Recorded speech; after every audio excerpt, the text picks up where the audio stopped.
श्री स्वामी समर्थ. अधिक महिना म्हणजेच धोंडा महिना 2026मध्ये कधी आहे, ह्या महिन्याचं खरं महत्त्व काय आहे आणि ह्या अधिक महिन्यात आईची ओटी का भरायची व कशी भरायची ही संपूर्ण माहिती आज आपण स्पष्ट आणि सोप्या भाषेत पाहणार आहोत. अनेकांना ह्या महिन्याबद्दल अर्धवट माहिती असते, त्यामुळे काही गोष्टी योग्य पद्धतीने केल्या जात नाहीत. पण या महिन्याचं योग्य रीतीने उपासना, दान आणि परंपरा पाळल्या तर त्याचा फायदा नक्कीच आयुष्यात दिसून येतो. ही माहिती तुम्हाला कुठेही सहज मिळणार नाही, त्यामुळे हा व्हिडिओ शेवटपर्यंत नक्की पहा. नमस्कार प्रिय बंधू भगिनींनो, तुमचा येणारा प्रत्येक दिवस सुखात, ऐश्वर्यात आणि निरोगी जावो. तसेच येणाऱ्या 24 तासात तुमची एखादी मोठी इच्छा पूर्ण हो, अशी मी स्वामींच्या पवित्र चरणी मनापासून प्रार्थना करते. मंडळी, 2026 या वर्षामध्ये एक विशेष असा अधिक महिना येत आहे, ज्याला आपण धोंडा महिना किंवा पुरुषोत्तम महिना असे म्हणतो. आपल्या हिंदू धर्मामध्ये प्रत्येक महिना, प्रत्येक तिथी आणि प्रत्येक सण याला एक वेगळं महत्त्व दिलं गेलं आहे. त्यामध्ये अधिक मास हा खूपच पवित्र आणि महत्त्वाचा मानला जातो. हा अधिक महिना दरवर्षी येत नाही, साधारणपणे दर 3 वर्षांनी एकदा हा महिना येतो. कारण आपला पंचांग हे चंद्र आणि सूर्य या दोन्ही गणनेवर आधारित आहे. चंद्रवर्ष हे साधारण 354 दिवसाचं असतं. या दोन्हीमध्ये जवळपास 11 दिवसाचा फरक पडतो. हा फरक भरून काढण्यासाठी दर 3 वर्षांनी एक अतिरिक्त महिना जोडला जातो आणि तोच हा अधिक मास. म्हणजे ज्या वर्षी अधिक मास येतो त्या वर्षी 12 महिने नसून 13 महिने असतात. त्यामुळे हा महिना विशेष मानला जातो. 2026मध्ये अधिक मास हा 17 मे पासून सुरू होणार आहे आणि 15 जूनपर्यंत चालणार आहे. या पूर्ण कालावधीत हा महिना अत्यंत पवित्र मानला जातो. या अधिक महिन्याला धोंडा महिना असंही म्हणतात. धोंडा म्हणजे दगड. पूर्वीच्या काळात या महिन्यात कोणतीही शुभ कार्य केली जात नव्हती, त्यामुळे हा महिना निरुपयोगी मानला जात होता. पण नंतर भगवान श्री हरी विष्णूंनी या महिन्याला आपलं नाव दिलं आणि तो पुरुषोत्तम मास म्हणून ओळखला जाऊ लागला. त्यामुळे ह्या महिन्याचं महत्त्व खूप वाढलं.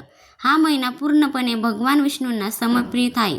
त्यामुळे ह्या काळात जास्तीत जास्त विष्णूची उपासना, जप, व्रत आणि धार्मिक कार्य केल्यास त्याचं फळ अनेक पटीने मिळतात, असं शास्त्र सांगतं. या महिन्यात केलेली प्रत्येक चांगली गोष्ट ही पुण्य देणारी असते. या काळात ओम नमो भगवते वासुदेवा या मंत्राचा जप करणे खूप लाभदायक मानले जाते. तसेच विष्णू सहस्रनामाचे पठण, भगवद्गीतेचे वाचन किंवा रामायण वाचन करणे देखील अत्यंत शुभ मानले जाते. शक्य असेल तर रोज सकाळी आणि संध्याकाळी देवासमोर दिवा लावावा आणि मनापासून प्रार्थना करावी. अधिक महिन्यात दान धर्माला खूप महत्त्व दिलं गेलं आहे. आपल्या क्षमतेनुसार अन्नदान, वस्त्रदान किंवा 33 वस्तूंचं दान केल्याने पुण्य मिळतं.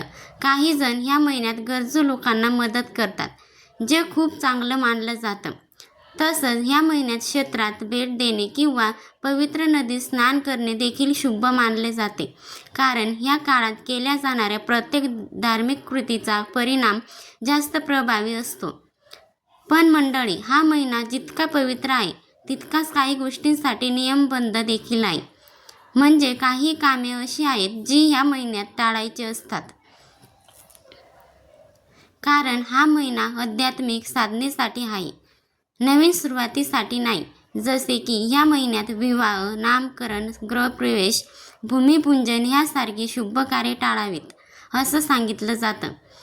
कारण हा महिना निष्क्रिय नसून आध्यात्मिक कार्यासाठी राखीव मानला जातो.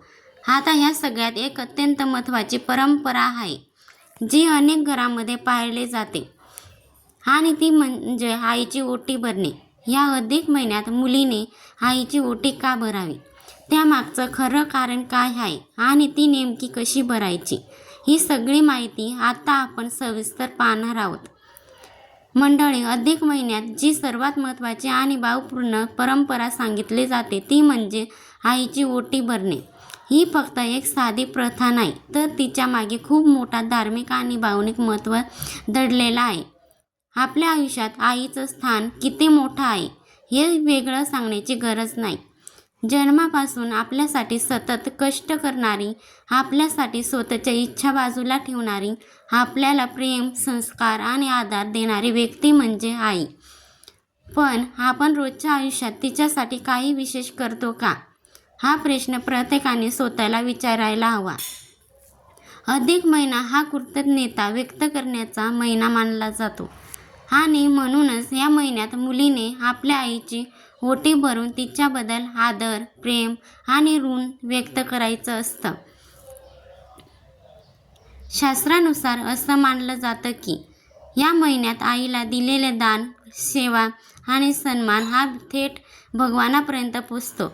आईची ओटी भरण्यामागचा मुख्य उद्देश म्हणजे आईला दीर्घ आयुष्य लाभो, ती सदैव निरोगी राहो आणि पुढील जन्मातही आपल्याला हीच आई मिळो अशी मनापासून प्रार्थना करणे. ही भावना जितकी शुद्ध तितकंच त्याचं फळही मोठं मिळतं असं सांगितलं जातं. आता अनेक महिलांना एक प्रश्न पडतो की आईची ओटी कोण भरू शकते? तर याचे उत्तर अगदी स्पष्टपणे आहे. विवाहित मुलगी असो किंवा अविवाहित मुलगी असो, अधिक महिन्यात आईची ओटी भरता येते. यात कोणताही भेदभाव नाही. मुख्य गोष्ट म्हणजे भावना आणि श्रद्धा. आता ओटी कधी भरावी हे पाहूया. अधिक महिना सुरू झाल्यापासून ते संपेपर्यंत तुम्ही कोणत्याही दिवशी आईची ओटी भरू शकता. पण शक्य असेल तर मंगळवार किंवा शुक्रवार या दिवशी ओटी भरणे अधिक शुभ मानले जाते. कारण हे दिवस देवीच्या पूजेसाठी विशेष मानले जातात आणि आपली आई ही देखील देवीसारखीच असते. जर त्या दिवशी शक्य नसेल तर आठवड्यातील कोणताही दिवस निवडून तुम्ही ही ओटी भरू शकतात. महत्त्वाचं म्हणजे वेळ नाही तर भावना महत्त्वाची आहे. आता ओटी भरण्यासाठी लागणाऱ्या वस्तूबद्दल जाणून घेऊया. पारंपरिक पद्धतीने ओटी भरताना तांदूळ, खण, नारळ, ब्लाऊज पीस, सुकामेवा तसेच सौभाग्याच्या वस्तू जसे की हळद, कुंकू, हिरव्या बांगड्या, कंगवा या गोष्टी घेतल्या जातात. यासोबतच काही गोड पदार्थ देखील घेतले जातात. अधिक महिन्यात खास करून अनारसे यांना खूप महत्त्व दिलं जातं. त्यामुळे शक्य असेल तर ओटीमध्ये अनारसे नक्की ठेवावेत. अन्य गोड पदार्थ देखील चालतात, पण अनारसे ठेवण्याचा प्रयत्न करावा. तसंच मुलीने आपल्या आईसाठी नवीन वस्त्र जसे की साडी घेणं देखील खूप शुभ मानलं जातं. वस्त्र आईला देताना तिचा सन्मान केला जातो. ओटी भरण्याची पद्धत देखील साधी आणि भावपूर्ण असते. आईला पाटावर बसवायचं, तिला हळद, कुंकू लावायचं आणि मग तिच्या साडीच्या पदरात तांदूळ, नारळ, खण आणि इतर वस्तू ठेवून ओटी भरायची. त्यानंतर आईला नमस्कार करून तिच्या आरोग्यासाठी आणि सुखासाठी प्रार्थना करायची. एक महत्त्वाची गोष्ट इथे लक्षात घ्या. ओटी भरताना ते 33 या संख्येला खूप महत्त्व आहे. त्यामुळे शक्य असेल तर 33 रुपये, 33 अनारसे किंवा 33 फळे आईला द्यावीत. ही संख्या धार्मिक दृष्टिकोनातून शुभ मानली जाते. आता ह्या सगळ्यात एक खास गोष्ट आहे जी अनेक जण विचारतात, ती म्हणजे आईसाठी हिरव्या रंगाच्या बांगड्या घेणे. अधिक महिन्यात आईला हिरव्या बांगड्या देणे अत्यंत शुभ मानले जाते. जर बांगड्या घेणे शक्य नसेल तर कमीत कमी बांगड्या भरण्यासाठी पैसे देणे देखील योग्य मानले जाते. ही परंपरा फक्त एक रिवाज नाही, तर आईच्या आनंदासाठी, तिच्या आरोग्यासाठी, आयुष्यातील सुख समृद्धीसाठी महत्त्वाचे आहे. अनेक वेळा आपण मोठमोठ्या पूजामध्ये, व्रतामध्ये वेळ आणि पैसा खर्च करतो, पण घरातल्या आईसाठी एक छोटीशी गोष्ट करायला विसरतो. अधिक महिना आपल्याला हीच गोष्ट आठवण करून देतो. आता इथे एक महत्त्वाचा प्रश्न अनेकांच्या मनात येतो. जर कोणाच्या आई हृदयात नसेल तर त्यांनी काय करावं? तर बघा, जिथे आई नसते तिथे भावना थांबत नाहीत. अशा वेळी निराश होण्याची गरज नाही. सासूबाईंना हा सन्मान म्हणून त्यांची ओटी भरता येते. जर सासूबाई नसतील किंवा त्यांच्याकडे जाणं शक्य नसेल तर घरातील इतर वडीलधारी स्त्री जसे की आत्या, मावशी किंवा मोठी बहीण यांना मान देऊन त्यांची ओटी भरू शकता. तसेच जाऊबाईची ओटी भरून हा विधी पूर्ण करता येतो. किंवा दुसरा एक अत्यंत पुण्यकारक मार्ग म्हणजे एखाद्या गरजू वृद्ध स्त्रीला आई म्हणून तिची ओटी भरणे. यामुळे तुम्हाला तिचे आशीर्वाद मिळतात आणि ही सेवा थेट देवापर्यंत पोचते असं मानलं जातं. इथे महत्त्वाची गोष्ट वस्तू नाही तर तुमची भावना आहे. तुमच्या मनात जर आईबद्दल प्रेम, कृतज्ञता आणि आदर असेल तर तुम्ही केलेली ही छोटीशी सेवा देखील अत्यंत मोठी पुण्य देणारी ठरते.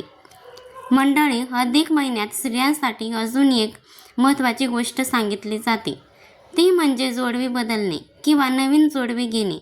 ही परंपरा केवळ अलंकाराशी संबंधित नाही, तर तिच्या मागे धार्मिक आणि ऊर्जेचा संबंध सांगितला जातो. आपल्या परंपरेनुसार पायात घातल्या जाणारी जोडवी ही सौभाग्याचं प्रतीक मानले जाते. एक महत्त्वाचा भाग म्हणजे जोडवी. विशेषतः विवाहित स्त्रियांसाठी जोडवी ही त्यांच्या वैवाहिक आयुष्याची आणि सुख समृद्धीची जोडलेली मानली जाते. असं सांगितलं जातं की पायाच्या बोटात जोडवी घातल्याने शरीरातील ऊर्जा संतुलित राहते, तसेच पती पत्नीच्या नात्यामध्ये सहवास टिकून राहतो, सकारात्मकता वाढते आणि नकारात्मक ऊर्जा दूर राहते, अशी श्रद्धा आहे. अधिक महिन्यात जुनी जोडवी बदलली, त्यात भर टाकणे किंवा नवीन जोडवी घेणे शुभ मानले जाते. हा महिना शुद्धीकरण आणि नव्या सकारात्मक ऊर्जेचा स्वीकार करण्यासाठी योग्य मानला जातो. पण इथे एक अतिशय महत्त्वाची गोष्ट लक्षात ठेवायची आहे. जोडवे घेताना किंवा बदलताना कधीही सोन्याची जोडवी घेऊ नये. जरी तुमच्याकडे क्षमता असली तरीही पायात सोनं घालणं शास्त्रानुसार योग्य मानलं जात नाही. कारण सोनं हे देवी लक्ष्मीचं प्रतीक मानलं जातं आणि लक्ष्मीचं स्थान उंच मानलं जातं. पायात सोनं घालणं म्हणजे त्या देवतांचा अपमान मानला जातो. म्हणूनच चांदी ह्या धातूला शीतलता आणि संतुलनाचा प्रतीक मानलं जातं.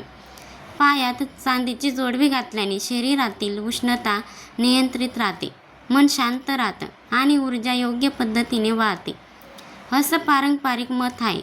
जोडवी बदलण्यासाठी किंवा नवीन घेण्यासाठी गुरुवार आणि शुक्रवार हे दिवस अधिक शुभ मानले जातात.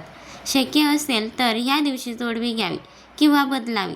आणखी एक सुंदर परंपरा म्हणजे आईकडून जोडवी करून घेणे.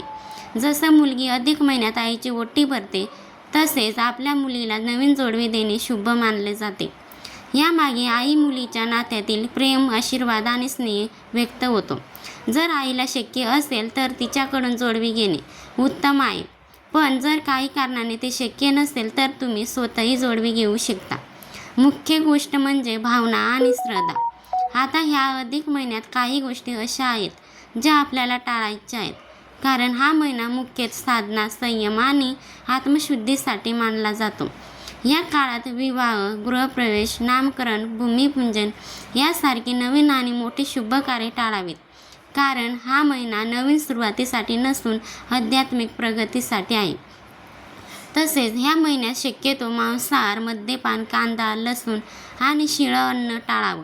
जास्तीत जास्त सात्विक आहार घ्यावा, कारण जेवणाचा थेट परिणाम आपल्या मनावर आणि विचारांवर होतो.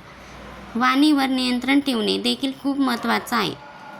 या काळात कोणाशीही वाद घालू नका, खोटं बोलू नका, अपशब्द वापरू नका. शांत, संयमी आणि मधुर भाषा वापरणे आवश्यक आहे. या महिन्यात तुळशीची पूजा करणे विशेष शुभ मानले जाते, कारण तुळस की भगवान विष्णूंना अत्यंत प्रिय आहे. रोज तुळशीपाशी दिवा लावणे, पाणी घालणे आणि नमस्कार करणे चांगले मानले जाते. पण एक छोटीशी चूक अनेक लोक करतात, ते म्हणजे रविवारी आणि एकादशीच्या दिवशी तुळशीला पाणी घालतात. हे कळायला हवं. या दिवशी तुळशीला पाणी घालू नये असं सांगितलं जातं. अधिक महिन्यात दररोज सकाळी आणि संध्याकाळी ओम नमो भगवते वासुदेवाय या मंत्राचा किमान 108 वेळा जप करावा. शक्य असेल तर विष्णू सहस्त्रनाम किंवा भगवद्गीतेचा वाचन करावं.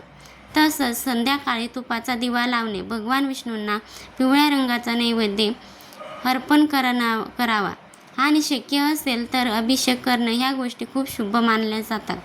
अधिक महिना हा केवळ परंपरा पाळण्यासाठी नाही, तर आपलं मन, शरीर आणि विचार शुद्ध करण्यासाठी आहे. या काळात केलेली प्रत्येक चांगली कृती आपल्याला आतून मजबूत बनवते. आता या सगळ्या गोष्टी केल्यानंतर ह्या अधिक महिन्याचं पूर्ण फळ कसं मिळवायचं आणि शेवटी कोणत्या गोष्टी विशेष लक्षात ठेवायच्या हे समजून घेऊया. अधिक महिना हा फक्त परंपरा पाळण्यासाठी नाही, तर आयुष्याला योग्य दिशा देण्यासाठी आहे. ही गोष्ट लक्षात ठेवली तर ह्या महिन्याचं खरं फळ मिळतं. कारण ह्या काळात आपण जे काही करतो, विचार, बोलणं, वागणं याचा थेट परिणाम आपल्या आयुष्यावर होत असतो. या महिन्यात सर्वात महत्त्वाची गोष्ट म्हणजे श्रद्धा आणि सातत्य. अनेक लोक 2-4 दिवस जप करतात, पूजा करतात आणि मग थांबतात. पण अधिक महिन्यात सातत्य ठेवणे खूप गरजेचे आहे. दररोज थोडा वेळ जरी दिला तरी तो मनापासून दिला पाहिजे. भगवान श्री हरिविष्णूंची सेवा करताना मन शांत, स्वच्छ आणि सकारात्मक ठेवणं अत्यंत आवश्यक आहे. कारण फक्त बाहेरून पूजा करून उपयोग नाही. मन शुद्ध असेल तरच त्याचं फळ मिळतं. या महिन्यात शक्य तितका वेळ देवाच्या स्मरणात घालवण्याचा प्रयत्न करा. सकाळी उठल्यावर आणि रात्री झोपण्यापूर्वी देवाचं नामस्मरण करा. घरात सकारात्मक वातावरण ठेवा. वादविवाद टाळा. जिथं शांतता असते तिथेच देवाचे वास्तव्य असतं असं मानलं जातं. तसंच ह्या महिन्यात दान ही गोष्ट खूप महत्त्वाची आहे. पण दान करताना एक गोष्ट लक्षात ठेवा. दान कधीही दिखावा म्हणून करू नका. मनापासून निस्वार्थ भावनेने केलेल्या दानाचं खरं पुण्य मिळतं. तुमच्या क्षमतेनुसार अन्नदान करा, गरजू लोकांना मदत करा, वस्त्रदान करा किंवा कमीत कमी 33 वस्तूंचं दान करण्याचा प्रयत्न करा. ही संख्या अधिक महिन्यात विशेष मानली जाते. तसेच ह्या महिन्यात दीपदान देखील खूप शुभ मानलं जातं. संध्याकाळी तुळशीपाशी किंवा देवासमोर तुपाचा दिवा लावा. हा छोटासा उपाय देखील घरात सकारात्मक ऊर्जा निर्माण करतो. आता एक गोष्ट अनेक लोक विचारतात, या सगळ्यात गोष्टी केल्यावर आपल्याला काय फायदा होतो? तर बघा, अधिक महिन्यात केलेली शेलागतात दान आणि परंपरा ह्यामुळे मन शांत होतं. नकारात्मक विचार कमी होतात. घरात आनंदाचं वातावरण तयार होतं आणि हळूहळू आयुष्यात सकारात्मक बदल दिसू लागतात. काही गोष्टी लगेचच दिसत नाहीत, पण त्या आतून घडत असतात आणि योग्य वेळ आल्यावर त्याचं फळ नक्की मिळत असतं. विशेष करून आईची ओटी भरणे ही एक अशी सेवा आहे जी केवळ परंपरा नाही तर भावनेची अभिव्यक्ती आहे. मोठं काहीच नसतं, तिच्या आनंदातच आपलं सुख दडलेलं आहे. ही जाणीव ह्या महिन्यात अधिक ठळकपणे होते. तसेच जोडवी बदलणे, विष्णूची उपासना, सात्विक जीवनशैली या सगळ्या गोष्टी एकत्र केल्यावर हा महिना तुमच्यासाठी खरोखरच लाभदायी ठरतो. म्हणून या अधिक महिन्याला साधं समजू नका. हा महिना म्हणजे एक संधी आहे स्वतःला सुधारण्याची, नातेसंबंध मजबूत करण्याची आणि देवाची जवळीक वाढवण्याची. ही माहिती तुम्हाला कुठेही सहज मिळणार नाही. त्यामुळे ही माहिती स्वतःसाठी ठेवा आणि आपल्या कुटुंबापर्यंत नक्की पोचवा. व्हिडिओ आवडला असेल तर लाईक करा, आपल्या मित्रपरिवारासोबत शेअर करा. तुमचे अनुभव आणि मत कमेंटमध्ये नक्की लिहा आणि चॅनलवर नवीन असाल तर सबस्क्राईब करायला विसरू नका. श्री स्वामी समर्थ. धन्यवाद.